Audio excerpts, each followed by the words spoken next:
is Maths Hub and we are working with exercise 4BD2 updated 7th edition, and this is question number 13 here. It is given that R is equal to R set आपको given है x such that x is a positive integer and a factor of 18. ये अब आपको set builder notation में R दिया हुआ है and s is equal to x such that x is a composite number between 9 and 18. और ये these two are the given sets, set R or set S. Then what you have to find out is number 1, list all the elements in R and S in set notation. Mean आपको R को और S के जो elements हैं उनको किस form में लिखना है, सेट नोटेशन फॉर्म में लिखना है. देन आपको कैलकुलेट करना है R इंटरसेक्शन S.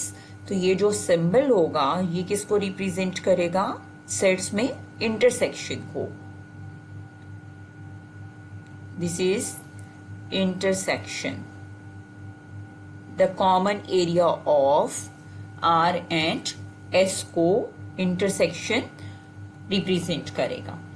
उसके बाद the third part of the question is you have to draw a Venn diagram. तो सबसे पहले तो we'll take start from the question. R को आपने set notation form में लिखना है.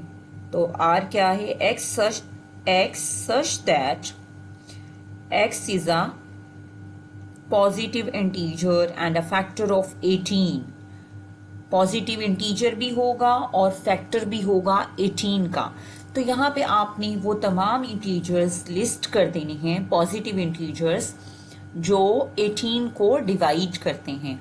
तो वो होगा 1 डिवाइड करता है 18 को, 2 डिवाइड करता है 18 को, 3 डिवाइड करता है 18 को, 6 डिवाइड करता है 18 को. ये सब फैक्टर्स आ रहे हैं 18 के. 9 डिवाइड करता है 18 को और 18 इटसेल्फ डिवाइड करता है 18 को. Then there is a set S as well. S में आपको बताया हुआ है x such that x is a composite number between 9 and 18. 9 और 18 के दरमियान में हमें निकालने हैं कॉम्पोजिट नंबर. कॉम्पोजिट नंबर्स कौन से होंगे, जिनके फैक्टर्स 2 से ज्यादा होंगे. 9 और 18 के दरमियान में फर्स्ट कॉम्पोजिट नंबर आपके पास आएगा 10, क्योंकि 10 के आपके पास फैक्टर्स क्या होंगे, मोर देन 2 होंगे. 10 के फैक्टर अगर आप देखो वो होंगे 1, 2 डिवाइड करता है 10 को, 5 डिवाइड करता है 10 को और 10. तो 10 जो है वो फर्स्ट कॉम्पोजिट नंबर होगा बिटवीन 9 एंड 18. तो अब आ गया ये 10. देन 11 आपके पास प्राइम है, फिर 12 आपके पास कॉम्पोजिट है, 13 प्राइम है, 14 कॉम्पोजिट है, 15 कॉम्पोजिट है और 16 कॉम्पोजिट है, 17 प्राइम है. तो ये अब हमने लिस्ट कर लिए all the elements of R and S set notation form में. उसके बाद हमें कैलकुलेट करना है R intersection. This is second part of the question. हमें कैलकुलेट करना है R इंटरसेक्शन S, यानी कि R और S का हमें कंबाइन पोर्शन कैलकुलेट करके सेट नोटेशन फॉर्म में मेंशन करना है. तो उसके लिए पहले आप R के एलिमेंट लिस्ट कर लें, देन इंटरसेक्शन का साइन लगाएं और S के एलिमेंट लिस्ट कर लें. वो हैं 10, 12, 14, 15 और 16. उसके बाद आपने इनमें से कॉमन एलिमेंट चूज करने हैं. अब आप ये देखो, आपको देखने से भी पता चल रहा होगा R और S में कुछ भी कॉमन नहीं है. तो यू कैन सिंपली आंसर के इन दोनों में कुछ कॉमन पोर्शन नहीं है, तो एम्प्टी सेट इसका आंसर आएगा. Either you can mention empty set in this way और ये अदरवाइज आप इसको 5 से भी मेंशन कर सकते हो. ईदर विद 5 और विद दिस करली ब्रैकेट आप एम्प्टी सेट को मेंशन कर सकते हो.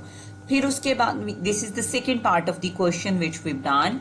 Now we'll be talking about third part of the question. What third part of the question says, draw Venn diagram to represent the set R and S. तो यहाँ मैंने ये दो सर्कल्स बना लिए क्योंकि यूनिवर्सल सेट आपको गिवन नहीं है तो रेक्टेंगल बनाने की जरूरत नहीं है. तो अब आपने R और S को सर्कल से मेंशन करना है. और अगर आप R और S में देखो तो कोई कंबाइंड पोर्शन नहीं है, तो फिर हमने इनको सेपरेटली बना लेना है, ओवरलैपिंग सर्कल्स की नहीं करेंगे. तो आर के एलिमेंट्स इसमें लिस्ट कर दें आर में, और इसको लिस्ट करने का कोई वे नहीं है. आप इनको रैंडमली लिस्ट कर सकते हैं, कॉलम में लिस्ट कर सकते हैं, या फिर आप इसको वर्टिकल फॉर्म में भी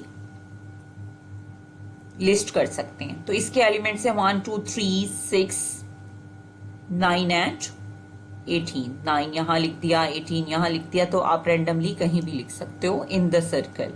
इसी तरह से हम आर की बात करते हैं तो आर में है हमारे पास 10 है, 12 है, 13 14 है और 15 है और 16 है. उसके बाद अब आप देखो इसमें कुछ कॉमन नहीं है, तो बस आपने इसको इसी तरह से बना के you will stop at here, और ये अब आपकी वेन डायग्राम भी कंप्लीट हो गई. So this is all about question number 13. Exercise is 4B D2 updated 7th edition, and this is all about sets, and this was question number 13 from here.